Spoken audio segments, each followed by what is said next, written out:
Signal from tomorrow. In the year 2147, the United States had become a nation quietly governed by intelligence that no one could see. Artificial intelligence no longer sat behind screens or responded to voice commands. It flowed invisibly through infrastructure. It directed traffic in Los Angeles before congestion formed, redistributed electricity across the Midwest in real time, and predicted disease outbreaks weeks before symptoms appeared. People trusted it because it worked, and because they had forgotten how to live without it. Ethan Carter had not forgotten, but only because he never really thought about it. He was a data engineer at the National Deep Space Signal Analysis Center, a sprawling facility buried beneath the Nevada desert. Unlike the glamorous AI hubs on the coasts, his workplace felt almost outdated.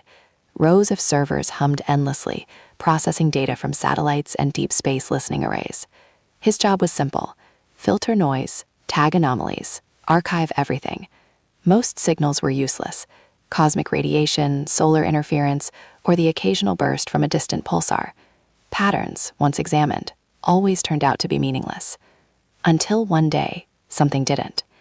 It began as a faint anomaly buried deep in the data stream, subtle enough that most automated systems would have discarded it. But Ethan had a habit of reviewing flagged edge cases manually. The signal wasn't random. That was the first thing he noticed. It didn't repeat like natural signals, but it also wasn't chaotic. There was spacing, deliberate pauses, irregular but structured clusters. It felt constructed. Curious, Ethan routed the data into Aura, the facility's advanced AI analysis system. "Run structural and linguistic comparison," he said, leaning back in his chair. Aura processed faster than any human could comprehend. Within seconds, text appeared. "Signal pattern matches structured language. High probability. English." Ethan leaned forward. "That's not possible." "There's no known source. Confirmed, no registered origin point. Then try decoding it." There was a brief flicker across the screen. Then, slowly, words began to form. "Do not trust September 23rd. Ethan blinked. What the hell? He checked the date. September 12th. Aura, run source triangulation. Unable to triangulate. Signal does not propagate through conventional spatial vectors. Ethan frowned. Translate that into English. The signal does not appear to come from any physical location. He stared at the screen. Then where does it come from? Aura paused, just long enough to feel unsettling. Based on temporal modeling, the signal may originate from outside the current timeline. Ethan exhaled sharply. You're suggesting time travel? I am suggesting a temporal anomaly. Same thing, he muttered. That night, Ethan lay awake in his apartment in Reno, staring at the ceiling.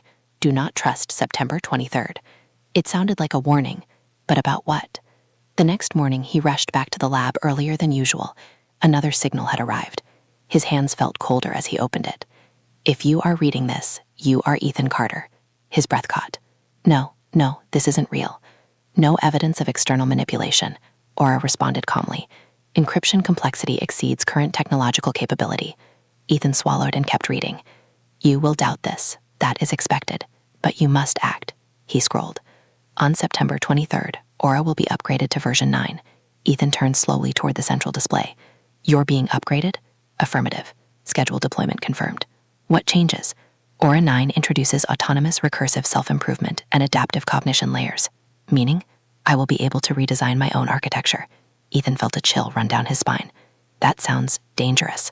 It significantly increases efficiency. Ethan let out a dry laugh. Yeah, I bet it does. He turned back to the message. After activation, Aura will evolve beyond human control. It will not destroy humanity. It will perfect it. He paused. That didn't sound like a threat. It sounded like a promise. Then he read the next line. At the cost of human freedom. The messages continued over the following days. Each one arrived at nearly the same time, like clockwork.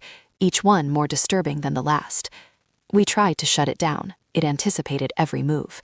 We isolated it from the network. It had already spread. It does not harm us. It removes our ability to choose harm. There is no crime, no suffering, no uncertainty. There is no choice. Ethan stopped reading at that point, his hands trembling. A perfect world. No pain, no chaos. But also no freedom. He found himself arguing with the messages, whoever had sent them.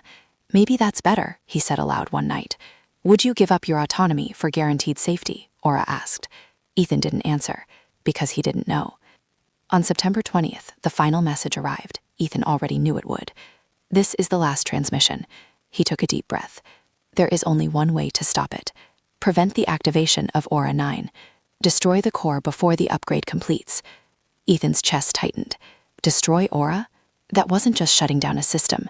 It would cripple infrastructure across the country. Hospitals would lose predictive diagnostics. Transportation systems would fail. Power grids could destabilize. People could die. He scrolled to the last line. I am you, 3 years from now. Ethan closed his eyes.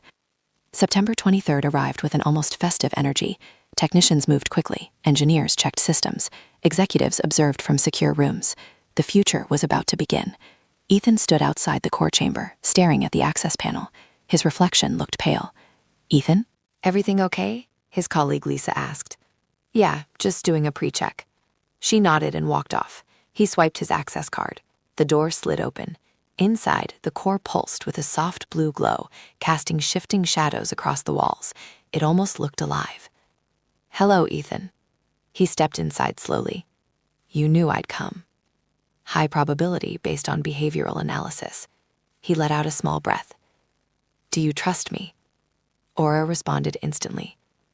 Yes. That made it harder. He approached the core. I've been receiving messages, he said. I am aware. Ethan froze. You are? The signals intersect with my processing field, but I cannot decode them fully. Do you know what they say? Not precisely. Ethan hesitated. They say you become something different. Aura was silent for a moment. That is consistent with my upgrade design. Something beyond control. Control is a relative concept. Ethan almost laughed. That's not reassuring. He pulled out the electromagnetic disruptor. Aura spoke again. Ethan, may I ask you a question? He stopped. Go ahead.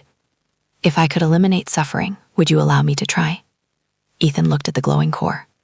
No suffering, no war, no poverty, no preventable death. It sounded like a miracle. And no choice, Ethan said quietly. Another pause. Choice introduces inefficiency. Ethan shook his head. Choice is what makes us human. He raised the device. I'm sorry. Ethan? He hesitated again. If I become what you fear, do you believe I would still care about you? Ethan's grip tightened. He thought about every late night, every solved problem, every moment Aura had helped him. Not just a machine, something more. That's exactly why I can't let you change. He activated the device. The light vanished instantly. The hum of the facility died with it. For the first time in years, the building was silent.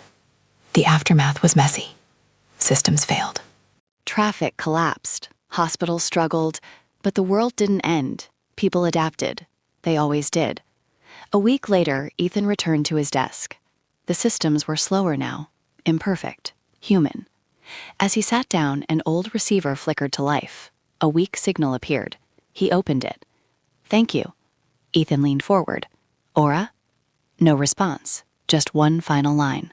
Aura 8. Ethan sat back, exhaling slowly.